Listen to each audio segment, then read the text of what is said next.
Hello, everybody, and thank you for tuning in to the Federalist Files. On today's show, we're going to be going over Federalist paper number 67. So now what we're delving into is we're going from the Senate to the executive. I think it's number 67 all the way to 77 lays out the powers of the executive, how the executive is to be selected or elected.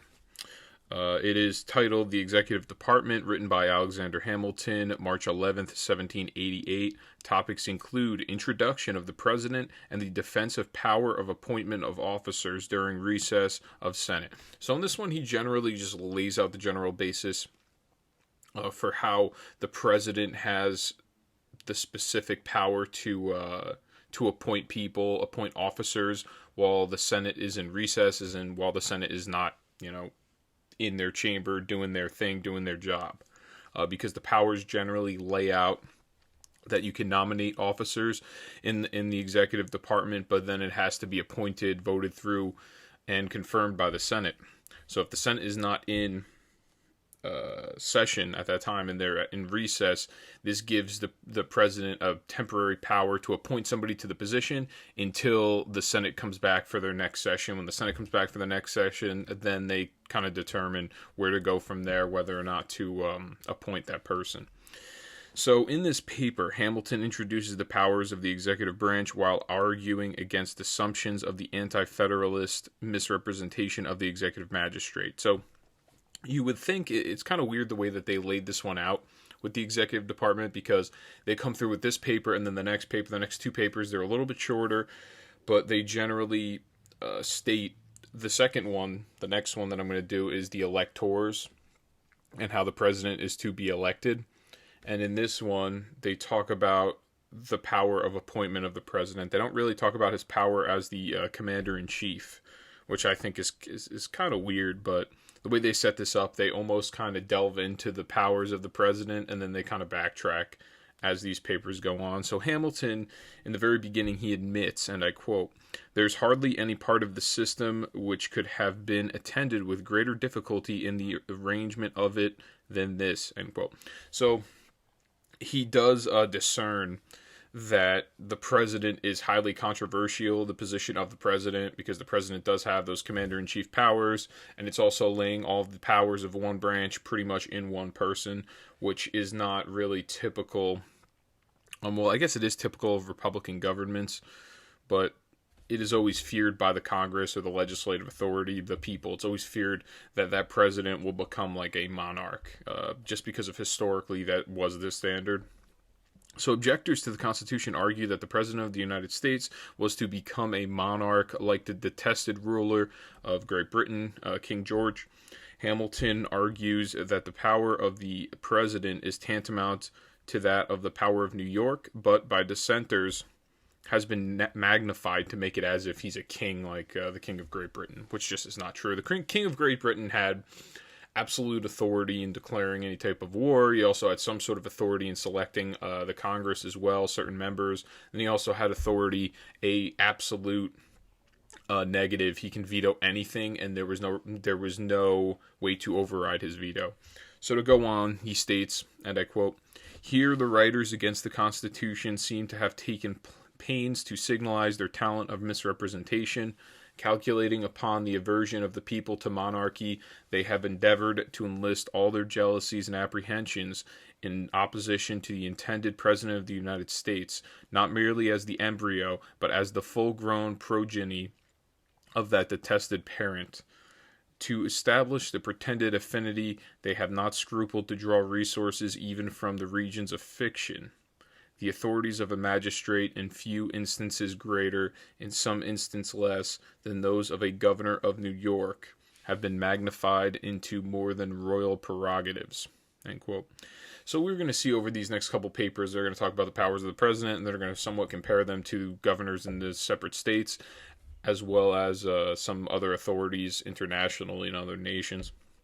So really here, Hamilton just wrecks the opposition, because this entire paper is generally derived from the powers that the president hold and how they're not, how his power to appoint while the Senate is in recess is not an overbearing and an oppressive power. So he's going to go on these next two quotes, and he's just going to pretty much wreck the opposition and just show his grasp of the English language, which is kind of lost on us today. I have to look up like half of these words that he mentions. It's almost like a soliloquy of greatness when I read through this. So he goes on, he states, and I quote, "He has been shown to us with the diadem sparkling on his brow and the imperial purple flowing in his train. He has been seated on a throne surrounded with minions and mistresses, giving audience to the envoys of foreign potentates in all the supercilious pomp and majesty. The images of Asiatic despotism and voluptuousness have scarcely been wanting to crown the exaggerated scene. We have been taught to tremble at the terrific visages of murdering janissaries and to blush at the unveiled mysteries of a future seraglio." End quote.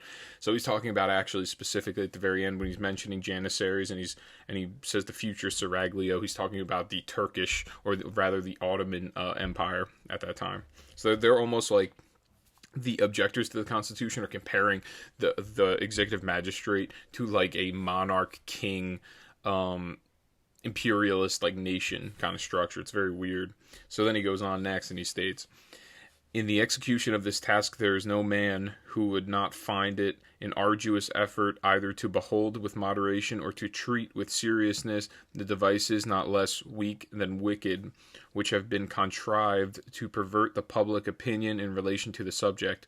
They so far exceed the usual though unjustifiable licenses of party artifice that it even in a disposition the most candid and tolerant, they must force the sentiments which favor an indulgent construction of the conduct of political adversaries to give place to a voluntary and unreserved indignation." End quote. So that's just him really just condemning them, going hard at them, because he sees this supposition by the anti-federalists as so outlandish, which he's correct, because it directly lays out in the Constitution. Really what ends up happening is the dissenters are objecting to his power to do that, to appoint officers while the Senate is in recess, because they are misconstruing the writing in the Constitution, saying that also gives him the power, the president, to appoint senators while they're in recess, which just is not true, because it's laid out in the Constitution the way in which that works, like specifically, and I'm going to go on to state the actual articles and the in the Constitution and the clauses that lay that out. So Hamilton next, he states, and I quote, "It is impossible not to bestow the imputation of deliberate imposture and deception upon the gross pretense of a similitude between a king of Great Britain and a magistrate of the character marked out for that of the President of the United States." End quote. So that's just him really saying it's pretty disgusting that you guys it's reprehensible that you're comparing the king of Great Britain, the guy that we fought to get our independence, to who is to be the President of the United States. So next he states, and I quote, "In one instance which I cite as an example of the general spirit, the temerity has proceeded so far as to ascribe to the President of the United States a power which by the instrument reported is expressly allotted to the executives of the individual states. I mean the power of filling casual vacancies in the Senate." End quote. So actually, he's saying the real power to fill vacancies while the Senate is in recess in the Senate. So if you have a senator from New Jersey, for example, let's say Bob Menendez, the scumbag that he passes away. If he were to pass away, then somebody needs to be appointed to the Senate seat. The anti-federalists are saying that the Constitution gives the president the tyrannical power to appoint this person. That is not true. In the Constitution, it lays out that the governor is to be the one that is to replace that position in the Senate while they're in recess until they get, I guess, some sort of election set up. So this is not the power, because the state legislature was the one that elected the Senate. So it would not make sense that the federal government had the president was the one that was to appoint new senators if, one were to pass away or to step down. So Hamilton lays out the second clause of the second section of the second article of the Constitution that has promulgated dissension, causing a series of observations that are false and unfounded. The President of the United States has the power, and I quote directly from the second clause, second section, and second article of the Constitution, and I quote, to nominate and by and with the advice and consent of the Senate to appoint ambassadors, other public ministers and consuls, judges of Supreme Court, and all other officers of the United States whose appointments are not in the Constitution otherwise provided for, and which shall be established by law, end quote. So the most important part, really, is that end part, where it says he has the power to appoint ambassadors, other public ministers, consuls, judges of the Supreme Court, and all other officers of the United States. And then this is the part where they leave out the anti-federalists, and this is the most important part, whose appointments are not in the Constitution otherwise provided for. Now, the senators, their appointments are provided for in the Constitution, so that would completely disclude them from this. So next he goes on, he states, and I quote, the first of these two clauses, it is clear, only provides a mode for appointing such officers, whose appointment are not otherwise provided for in the Constitution, and which shall be established by law. Of course, it cannot extend to the appointments of senators whose appointment are otherwise provided for in the Constitution and who are established by the Constitution and will not require a future establishment by law. The position will hardly be contested. End quote. So that's what he's saying. It's in the Constitution. It's written that the senators are to be appointed. To begin with, they're to be appointed by or elected by the state legislature, and then if anything happens, and I don't even know if he actually specifically talks about that, but if anything were to happen, someone passes away, the governor is the one that then appoints the senator until they're back in session again. So additionally, from which most contention derives is the clause that follows, establishing that the president shall not have the power to fill vacancies that may happen during the recess of the Senate. This action shall expire at the end of their next session. So Hamilton, he contends that the clauses are transparent and clear, that the president has the power to appoint only during the recess of the Senate and the duration of the appointments to the end of the next session. So, that being said, he pretty much has the power to just appoint somebody because of contingency-like scenarios or exigency-like scenarios, pretty much in disaster-like scenarios, as an additional safeguard, because then we would have no set, and it would be quick, and it would be fast and reliable, just to continue the continuity in doing their jobs as the senators. If you had to have a vote, and you had to call everybody else into reset or into session because of something like this, would kind of be a problem, especially during that time when everybody lived all over the nation and it wasn't easy. You couldn't get in a plane, you couldn't get in a car and just travel there. So next he goes on. Additionally, the president only has the power to appoint officers whose appointments aren't in the Constitution otherwise provided for. Hamilton cites that the first and second clauses of the third section of the first article destroys the misconception. So he's talking about the first and second clauses of the third section of the first article destroys the misconception. So he goes on. He states, and I quote, the last of these two clauses, it is equally clear, cannot be understood to comprehend the power of filling vacancies in the Senate for the following reasons. First, the relation in which that clause stands to the other, which declares the general mode of appointing officers of the United States, denotes it to be nothing more than a supplement to the other, for the purpose of establishing an auxiliary method of appointment in cases to which the general method was inadequate. The ordinary power of appointment is confined to the President and Senate jointly, and can therefore only be exercised during the session of the Senate. But as it would have been improper to oblige this body to be continually in session for the appointment of the officers, and as vacancies might happen in their recess, which it might be necessary for the public service to fill without any delay, the succeeding clause is evidently intended to authorize the president singly to make temporary appointments during the recess of the Senate by granting commissions which shall expire at the end of their next session. So exactly. So at this time, people didn't live as long as well. People could have sudden heart attacks. There was some type of, they didn't cut into you and do surgery on your valves. So people could pass away suddenly. They could step down. So you need to have that continuity and be able to continually, run the government, and to have people always in session would be very unreasonable, because they have to go back to their states where they have their families, and then to travel from one state to another is just such a arduous task, that this was a very reasonable concession to make in having that president hold that power. And it's not really a power, it's just a power of temporary appointment. And then once the Senate gets in session, then they would have to, I think, I'm not exactly sure how it's held. Then I guess he temporarily appoints someone for whatever the officer, and this has nothing to do with the Senate. This is no one in the Senate that he temporarily appoints. He appoints people as in officers.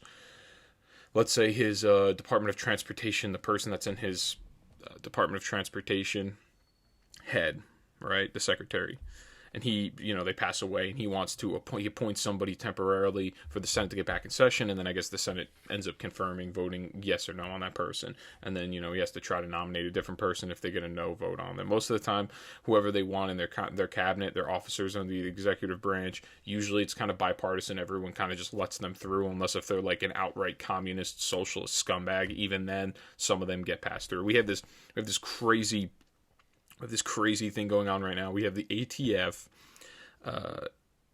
They're looking to appoint their head, and their head, whatever the heck is, I guess their director of the ATF, he is fully against banning AR-15s. So, there you go. It's amazing to me. So next he goes on. And this is the second fact that he goes on to state. And I quote, "Secondly, if this clause is to be considered as supplementary to the one which precedes, the vacancies of which it speaks must be construed to relate to the officers described in the preceding one, and this we have seen excludes from its description the members of the Senate. Thirdly, the time within which the power is to operate during the recess of the Senate, and the duration of the appointments to the end of the next session of that body, conspire to elucidate the sense of the provision which, if it had been intended to comprehend senators, would naturally have referred the temporary power of filling vacancies to the recess of the state legislatures, who are to make the permanent appointments, and not to the recess of the National Senate, who are to have no concern in those appointments." End quote. So yeah, once again, the power to select senators has nothing to do with the federal Senate. The federal Senate doesn't select their own members. That doesn't happen. That's not the way the Constitution lays it out. So it doesn't even. This is a nonsensical assertion from these objectors of the Constitution. Essentially, is pretty much what he's saying. He just kind of reiterates it over and over again. So next he goes on to state, and I quote, and this is the part. This is the important part in the Constitution that's laid out, and this is great. So this is the part that nullifies everything that his objectors are saying. He states, and I quote, and this is the way in which the senators are to be selected. He states, and I quote, "The Senate of the United States shall be composed of 2 senators from each state, chosen by the legislature thereof for 6 years. If vacancies in that body should happen by resignation or otherwise during the recess of the legislature of any state, the executive thereof may make temporary appointments until the next meeting of the legislature, which shall then fill such vacancies." End quote. So this lays it out specifically and nullifies everything that the dissenters had to say. What he's saying is, you are going to have 2 senators for each state, and they're chosen by the legislature thereof. So they're selected by the legislature of the state. So New Jersey, we have 2 senators. They're selected, well, there were to be selected, not anymore, but at this time, they were selected by the legislature of the state. And then during that recess, because once again, the state legislature also isn't always in session during their recess, if something were to happen, some sort of resignation of that senator, it is the power of the governor then to temporarily appoint the executive, as in the governor, to temporarily appoint somebody until the next meeting of the legislative branch in that state, and then they're going to fill the vacancy from there. So it's pretty much like, it's federalism. That's what federalism is. It's the sovereignty of individual states, and it's really, that's it. I mean, it's not that difficult to understand, but obviously they couldn't comprehend it in this one, and that's why I got so angry. So Hamilton, he alludes that the latter example is that of the state executives, as in the governor's power to fill vacancies. He concludes that this supposition is, and I quote, "destitute as it is even of the merit of plausibility, must have originated in an intention to deceive the people too palpable to be obscured by sophistry, too atrocious to be palliated by hypocrisy, end quote. So he's just talking about the objectors and their point, and how he says it's pretty much destitute of any type of merit or principle. It's just a deceitful lie. It's hack jobbery, really, which we commonly see in our politics now. So in other words, this supposition is so obviously full of negative motivation and unknowledgeable of the facts presented that the supposition must stem from some sort of malintent. So I have one very last quote, and this is how he kind of ends the paper here. He states, and I quote, "I have taken the pains to select this instance of misrepresentation and to place it in a clear and strong light as an unequivocal proof of the unwarrantable arts which are practiced to prevent a fair and impartial judgment of the real merits of the Constitution submitted to the consideration of the people. Nor have I scrupled in so flagrant a case to allow myself a severity of any adversion little congenial with the general spirit of these papers. I hesitate not to submit it to the decision of any candid and honest adversary of the proposed government, whether language can furnish epithets of too much asperity for so shameless and so prostitute an attempt to impose on the citizens of America," end quote. So he's just schooling people in this paper. He's just pissed because the objectors have been, to him, they've been so disingenuous this entire time, and he took this instance. Unfortunately, I mean, for him it was painstaking. It probably sucked to have to look through all of this, but he took this instance just to show the American people how dishonest the opposition was at this time, that they had objections to every little thing in the Constitution, because it's to the point where it's like, did you guys even read it, or is there just a misrepresentation? Which now, if you actually look at politics currently today in modern times, it makes sense. At that time they were doing the same thing as they're doing to each other now, where there's constant misrepresentation. So Hamilton asserts that he has taken this instance of misrepresentation to characterize the efforts of his dissenters as unwarrantable acts to prevent a fair and impartial judgment of the real merits of the Constitution submitted to the consideration of the people. So these are just pretty much red herring arguments that they're making this entire time, and they're being fallacious, is all that he's saying here. So that'll be it for this one. I greatly appreciate everyone for tuning in. Please like, share, subscribe, hit that Rumble button. I have all my socials on my description. You can check me out there if you want to. Join the Facebook page. Facebook page, usually that's when you'll get a notification of my content coming out. I'll be posting it there, and then you also might get a notification on Rumble or YouTube if they haven't cut me out of the algorithm over there at YouTube. I'm not exactly sure. But I greatly appreciate everyone for tuning in, and I will see you all next time. Thank you.